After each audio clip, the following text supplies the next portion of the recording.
నమస్తే. శ్రీ గురుభ్యో నమః. శ్రీమాత్రే నమః. ఆదిత్యాయ చ సోమాయ మంగళాయ బుధాయ వృషభృషణిభ్యే రాహవే కేతవే నమః.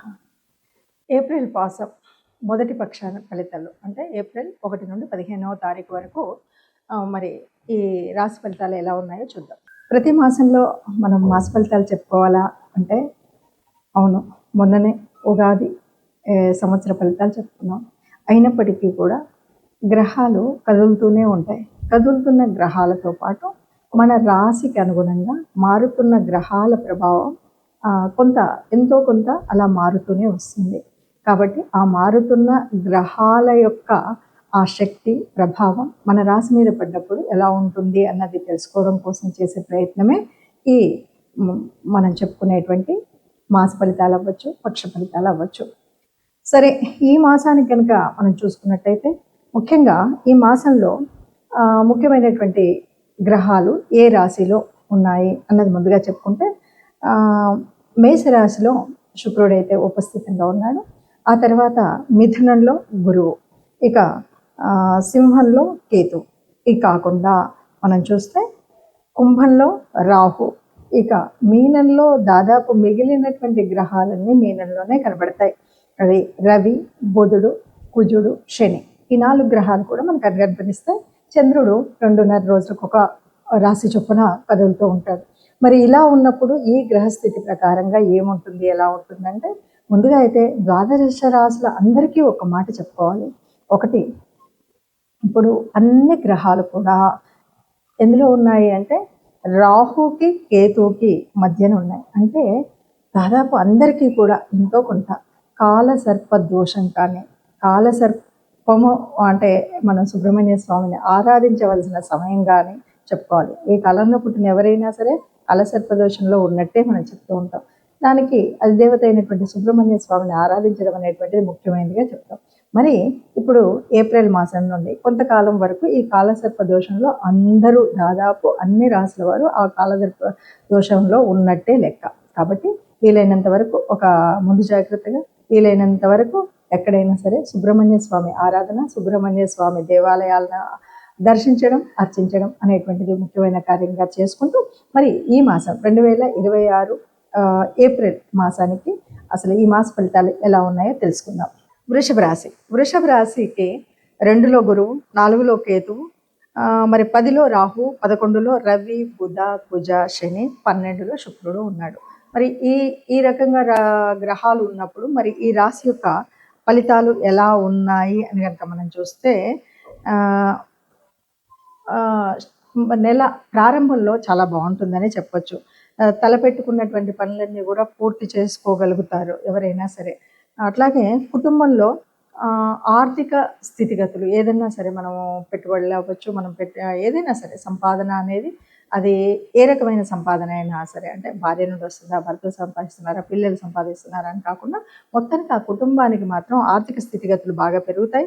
విద్యార్థులకు కూడా మనం చెప్పాలి అంటే మంచి సమయం అనే చెప్పచ్చు. వ్యాపారాలు కానీ ఇంకేదైనా యంత్రాలు కొనుక్కోవడము, కొన్ని రకాలైనటువంటి వస్తువులను కొనుగోలు చేస్తాం కదా వ్యాపారం కోసం, అలాంటివి చేసుకోవడం అనేటువంటిది అయితే కనిపిస్తుంది.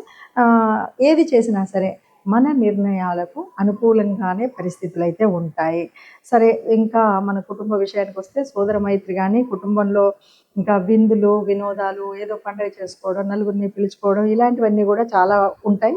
ఇక రెండవ పక్షంలో అంటే ఇదంతా కూడా మొదటి పక్షం కదా, రెండవ పక్షంలో మిగతా వాటితో పాటు ద్వితీయార్థంలో కొద్దిగా కొన్ని జాగ్రత్తలు తీసుకుంటే సరిపోతుంది. అంతకుమించి పెద్దగా తేడా లేదు.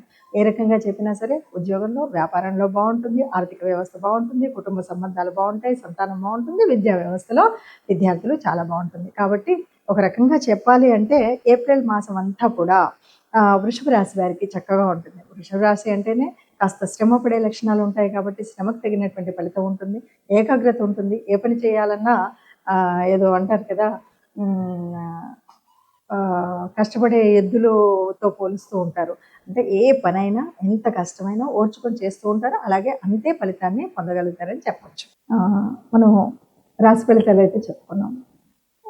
ప్రతి సంవత్సరం చెప్పుకున్నట్టుగా, ప్రతి మాసం చెప్పుకున్నట్టుగా మాస ఫలితాలు చెప్పుకుంటూ ఉన్నప్పుడు కొన్నిసార్లు చెప్పిందే చెప్పినట్టుగా, మొన్న విన్నదే ఇప్పుడు విన్నట్టుగా అనిపిస్తూ ఉంటుంది. దానికి కారణం ఏంటంటే అన్ని గ్రహాలు తిరగవు కదా, కొన్ని గ్రహాలు మాత్రమే కదులుతూ ఉంటాయి. ఆ గ్రహాలు వాటి యొక్క భావం అనేటువంటిది, ప్రభావం అనేది అన్నింటి మీద ఒకలా ఉండదు. ఇంకొకటి ఏంటంటే దాదాపుగా మనకు ఈ కనిపిస్తున్నటువంటి ఈ తిరుగుతున్నటువంటి సమయంలో కనిపించేటువంటి గ్రహాల స్థితి ఒకవైపు ఉంటే, జన్మజాతకంలో ఉన్నటువంటి మన కుండల్ని బట్టి ఉండేటువంటి గ్రహాల స్థితి వేరుగా ఉంటుంది. అలాంటప్పుడు అంతేకాదు దశ అంతర్దశ నడుస్తున్నటువంటి సమయం, అదే కాదు మనకు మన రాశిలో ఉన్నటువంటి ఏ ఏ యోగించే గ్రహాలు ఉన్నాయి, ఏవి లేవు, వీటన్నింటిని బట్టి ఆధారంగా ఉంటుంది. కాబట్టి మనకు ఒక్కొక్కసారి కొన్ని ఫలితాలు నిజం 100% అలాగే ఉంది అనిపించవచ్చు, కొన్నిసార్లు అంతగా కలవట్లేదు అని అనిపించవచ్చు. వీటన్నింటికి మనకు ప్రత్యేకంగా కావాలి అన్నప్పుడు మాత్రం ప్రత్యేకంగా జన్మకుండలి ద్వారా మనం తెలుసుకోవడం అనేటువంటిది ఉత్తమమైనటువంటి పద్ధతి. అయితే సహజంగా మామూలుగా మనం ఏప్రిల్ మాసానికి ఏదో చిన్న చిన్న పనులు చేసుకోవచ్చు అన్నప్పుడు దీన్ని చూసుకుంటే గోచార రీత్యా ఎలా ఉందో తెలుసుకుంటే సరిపోతుంది. ఇక మరి ఇలా తెలుసుకున్నా, ఏం చేసినా, ఏదైనా సరే దేవతా అనుగ్రహం ఉండాలి. అలాగే గ్రహాల యొక్క అనుకూలత లేనప్పుడు ఆ గ్రహాలు మనకు అనుకూలించే విధంగా గ్రహాల యొక్క ప్రార్థన కూడా ఉండాలి. మరి అలాగా మనకి ఇప్పుడు ఏ దేవత ఆరాధన ముఖ్యంగా ఉంటుంది అంటే, చైత్రమాసము వైశాఖ మాసం వరకు కూడా మనము ముఖ్యంగా రాముణ్ణి, హనుమంతుడిని, అంటే విష్ణు సంబంధిత దేవతల్ని కొలవడం అనేటువంటి ఒక పద్ధతి. ముఖ్యంగా మనకి ఈ ఏప్రిల్ మాసము అంటే మనకు వచ్చేటువంటిది ఎలా ఉంటుందంటే, చైత్ర వైశాఖాల కలిమిడిగా ఉంటుంది. కాబట్టి మనము ఆ దేవదేవుడు ఓ అవతారమూర్తి రాముడు ధర్మస్వరూపుడు కాబట్టి రామావతారాన్ని. ఇంకొక విషయం ఏంటంటే, మనం చైత్రమాసం అంతా కూడా రామోత్సవాలు చేసుకుంటాం. వైశాఖం వచ్చేసరికి సీతానవమి చేసుకుంటాం. అంటే ఈ రెంటి మధ్యలో ఉన్నటువంటి ఆ ప్రకృతి పరమాత్మ తత్వాన్ని మనం పూజ చేస్తాం. కాబట్టి ఆది పురుషుల్లాగా మనకు మార్గదర్శనం చేసినటువంటి ఆ శ్రీరామచంద్రుడు యొక్క ఆరాధన, లేకపోతే ఆ శ్రీరామచంద్రుడు గుణగణాలని తెలుసుకుంటూ మనం ఆచరించేటువంటి ప్రయత్నం చేసినట్లయితే సకల విజయాలు కలుగుతాయని చెప్పొచ్చు. సరే, ఏదేమన్నా మనకి కొంతగా మనం చెప్పుకున్నటువంటి రాహు కేతుల మధ్యలో ఉంది కాబట్టి దీనివల్ల పొందేటువంటి దుష్ఫలితాలు ఉండకూడదు. కాబట్టి అలాగే సుబ్రహ్మణ్య స్వామి ఆరాధన కూడా చేయడం మంచిది. ఇవన్నీ కాదండి, సుబ్రహ్మణ్య స్వామి, ఇటు రాముడు, ఇవన్నీ మళ్ళీ ఇష్టదేవత, ఇన్ని రకాలు అంటారు కాబట్టి అని అంటే కనుక హాయిగా వారం వారం నవగ్రహ మండపానికి వెళితే ఏ రకమైనటువంటి కష్టం లేకుండా హాయిగా ఉంటాం.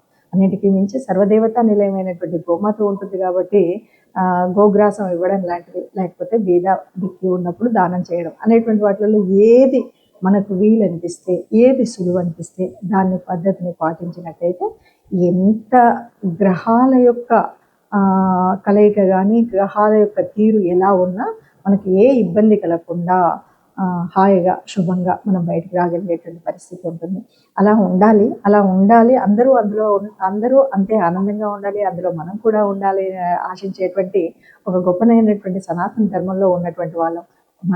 మనం మాత్రమే చూసుకునేటువంటి ఈ జ్యోతిష్యము, జాతకము అనేటువంటి దీంట్లో ఇది చక్కని ఒక వైజ్ఞానిక శాస్త్రం. దీంట్లో అనేక రకాలైన రుజువు సాక్ష్యాలతో నిరూపించబడినటువంటి శాస్త్రం కాబట్టి ఇందులో తప్పనిసరిగా మనం కనుక అనుకున్నది అనుకున్నట్టుగా నిజంగా మన తిథివార నక్షత్రాలు సరిగ్గా ఉన్నాయి అని చూసుకున్నప్పుడు తప్పనిసరిగా మనకు మార్గదర్శనం చేసేటువంటి శాస్త్రం ఇది కనుక ఇప్పుడు మనం చూసుకున్నటువంటి దాంట్లో సంతృప్తి కనుక చెందకపోతే తప్పనిసరిగా మీరు మీ జన్మ జాతకాన్ని ఎవరైనా నిపుణులైనటువంటి పండితుల చేత లేదా జ్యోతిష నిపుణుల చేత చూయించుకుని మీ యొక్క ఈ సంవత్సర కాలానికి అనువుగా ఉండే రకంగా మీరు మార్గదర్శనం చేయించుకోవచ్చు.